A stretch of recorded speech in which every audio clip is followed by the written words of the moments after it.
Google दूध वाली चाय कैसे बनाएं? चाय बनाने के लिए सबसे पहले एक गिलास पानी डालें जल्दी करो, 1 गिलास पानी डालो। जल्दी करो, जल्दी करो।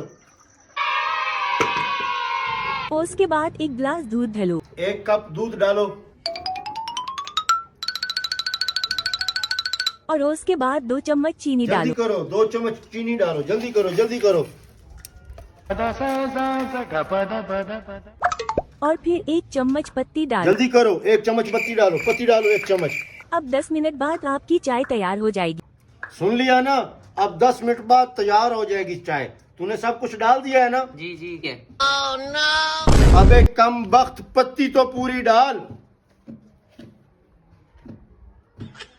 अब ठीक है। हाँ, थैंक यू गूगल।